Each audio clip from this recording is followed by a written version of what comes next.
You've been told to avoid confrontation, but what if you're surrounded by a group? What if there's no escape? What if it's a street swarm, and they're coming for you? In today's video, we're going to show you the 7 banned hacks to survive when you're outnumbered.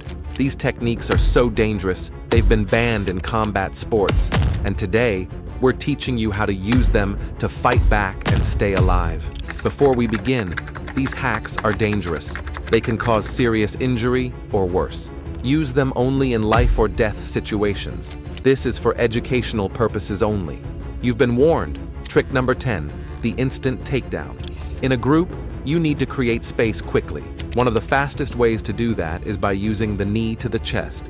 This brutal strike not only knocks your attacker back, but it also leaves them struggling for air. When you drive your knee into their chest, you're using the element of surprise and a quick burst of power to incapacitate them. This gives you the time you need to either escape or take down another threat. It's fast, aggressive, and incredibly effective in tight spaces. This move is banned in most combat sports because it's so powerful that it can cause broken ribs or even collapse a lung.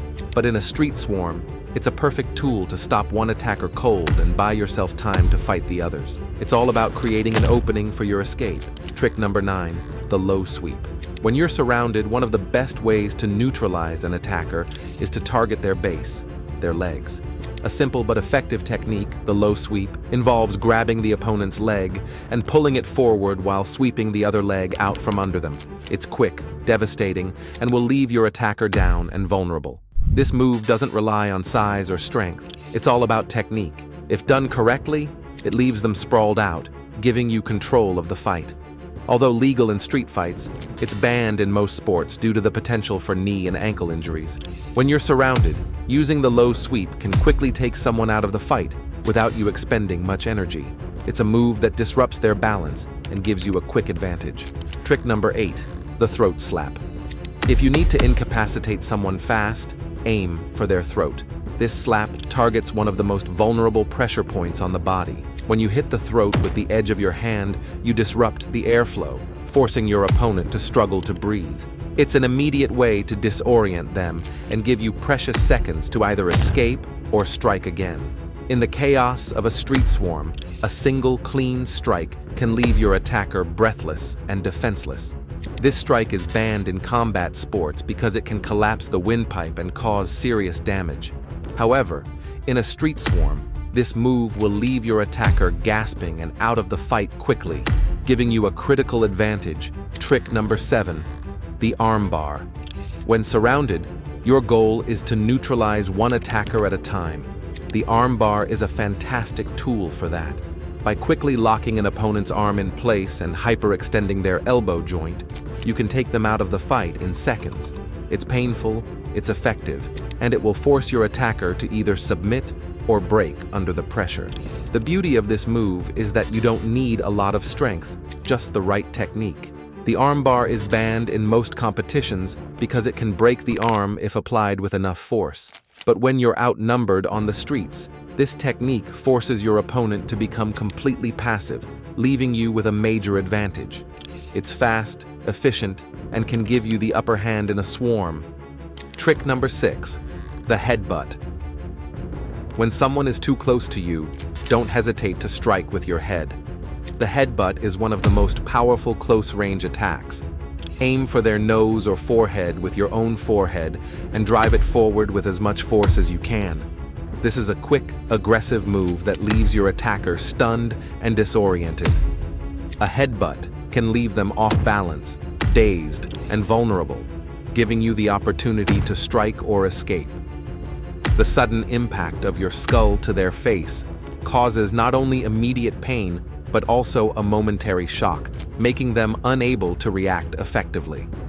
You're not just disorienting them, you're taking away their ability to fight back for precious seconds.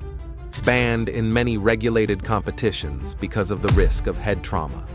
However, on the streets, this is one of the quickest and most efficient ways to disable an opponent who's too close for comfort.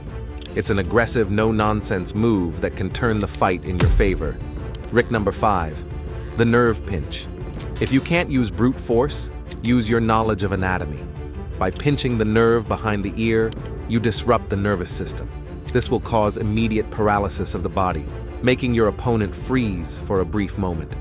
This small, subtle technique gives you enough time to make your next move.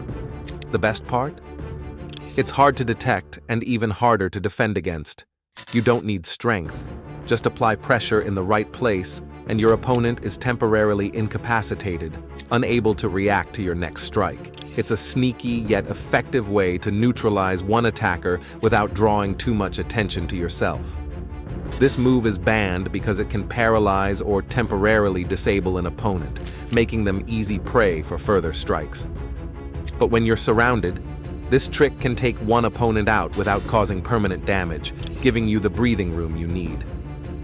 Trick number 4, the heel stomp. One of the most underutilized moves in street fights is the heel stomp. By stepping on the instep of your attacker's foot, you not only cause excruciating pain, but you also destroy their balance. This is a simple move, but the pain it generates can stop an attacker in their tracks, giving you a chance to escape or strike again. It's effective, and it doesn't require a lot of effort, just perfect timing. Trick number 3, the solar plexus strike. In a swarm, you need to take down attackers quickly. One of the most vulnerable points on the body is the solar plexus. By striking this area with your fist, you disrupt your opponent's ability to breathe, causing them to gasp for air and lose focus. A single, well-placed strike can render them useless for a crucial few seconds, giving you the advantage in the chaos. Banned in combat sports because of the immense pressure it puts on the diaphragm and the risk of lung collapse. On the streets, it's a highly effective technique to incapacitate your opponent and level the playing field in a group fight. Trick number 1, the throat crush, the ultimate finishing move. When you need to end a fight quickly, grab your opponent by the throat with one hand and apply intense pressure. You don't need to squeeze, just apply steady pressure to block their airway. This move will leave them helpless, and you in control. It's quick, efficient, and a guaranteed way to eliminate one attacker while keeping others at bay, banned in all combat sports due to its lethal potential. This technique can collapse the windpipe or cause unconsciousness. But on the streets, it's an efficient way to neutralize a threat when you're surrounded, giving you the upper hand in a dangerous situation. Now you have 7 of the most lethal, banned survival hacks to use when you're outnumbered. Remember, chaos rewards the prepared. If you ever find yourself in a swarm, don't fight fair. Fight to survive.